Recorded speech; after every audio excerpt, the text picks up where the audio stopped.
Hey, beautiful people from YouTube land. It is your girl, makeup artist DeShawn Hatcher, all the way from very cold and funky New York City.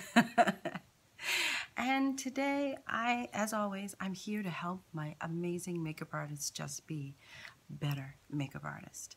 And the subject today is a sensitive one, I think, for many of us who set out to be a makeup artist or even to be a creative, right?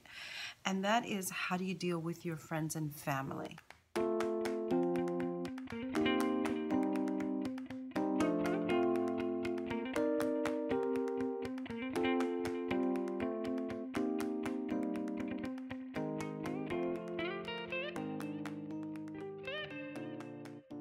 One of the things that happened to me 17 years ago now, when I decided to leave my corporate job behind and become a makeup artist, was I thought that by sharing my idea, my epiphany, if you want to call it an epiphany, of my new journey with everybody that I love and who love me, was I thought in my mind that they would be hysterical about it. They would be thrilled, like, oh my God, that's such a great thing. You go, girl. Well, I didn't get that. I got a lot of nasty and negative things from people. Because one, as I said, I was working in corporate America, and it was a very good job. It paid very well. I had massive perks. It was a really, listen, I ain't gonna lie.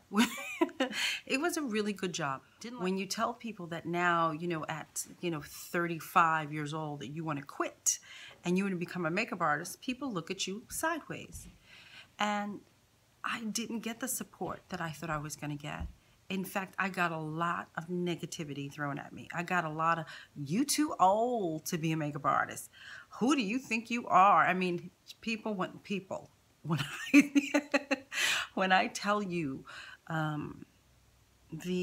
the amount of negativity that came my way, I was really shocked, because I know in my life and the way I live my life and the philosophy of my life is, if you want to do anything that you want to do, I am here to support you. And so when you go around and you spend 35 years supporting people in whatever they deem they want to do, and then suddenly you want to do something, and then all of a sudden it's like you get all this negativity thrown at you. Wow, it was, look at my face. It was a lot to take, and quite frankly, it hurt. It hurt my feelings. It hurt my inner being. Whenever I talk about this, it's just like I feel like I'm back there right now when I'm describing it to you. So if you guys are going through this, if I get letters all the time to show them, my parents, don't want me to do this, or my husband doesn't understand, or these types of things about this particular journey that you're on. The only thing that I was able to do to get through it was to ignore them. I had to ignore them. Do you know what I mean? I after a while, okay, of me going back and forth, right? I would get a really good job, and then I'd run to them and say, oh my God, I just did this. And they go, well, how much did you get paid? And it was just like, yo, that's none of your business. Why are you asking me this? That's none of your goddamn business. You know what I mean? It was so invasive. The questioning, all of this stuff was so invasive and so, listen, I just came to you because I just got a great job. Aren't you happy for me? Nobody could be happy for me unless they knew exactly how much money I made. And so it was hurtful. It was hurtful.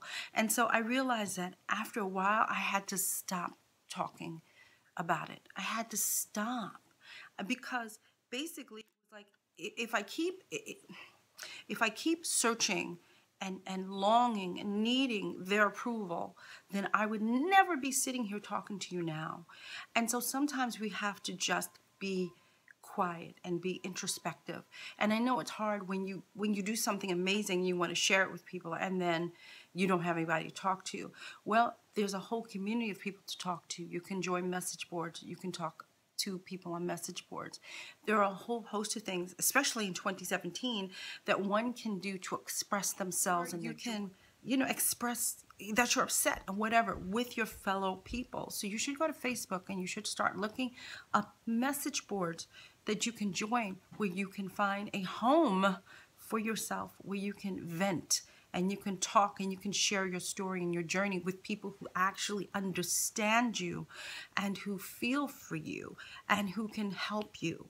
I did not have that when I came up. I didn't have that at all. There was nobody to understand me nor guide me. I didn't have that. In fact, I wrote a blog article about this years ago. In fact, it was one of my very first blog articles for my blog, DeShawn Loves Makeup, that I had written, because it was so painful to me that I had to write it. I had to get it out of me. And so I'll put a link up for you guys to read the story and so on and so forth about that. But if you find yourself not being able to talk to a friend or whatever, then stop, because it's not going to help your journey. And remember, this is a journey. You know, there's a beginning, there's a middle, and there's an end. A lot of us are at the beginning. I mean, I'm 17 years in, and I just was on a panel at a convention with people who were in this business for 30 years. And so I felt like a newbie. I felt like a baby up there, like, what? You know, like, these are Oscar winners and Emmy winners, and I'm up there like, I'm on this panel with you people? What? So, you know, so we're all on a journey. My journey is certainly not over. Maybe it's a little more advanced than yours, but we are all on a journey together. That is the things I wanted to tell you, because I get that a lot. I get a lot of questions on that. And I went through it too. I've never forgotten it. If I sit here long enough and I think about it too much, I will burst into tears. So we're not going to do that. But I just wanted to relieve you of some of the stress and let you realize that there is a whole world out there that you can talk to. And with that, I will end this video and say, hang in there, my beautiful people. It will be better. I know I just shook my table, but it will be better. And I will be back next week with another video. And like, subscribe, share your story. If you have one, share it below. You know how I feel about comments. And yeah, I'll be back. Bye, beautiful people.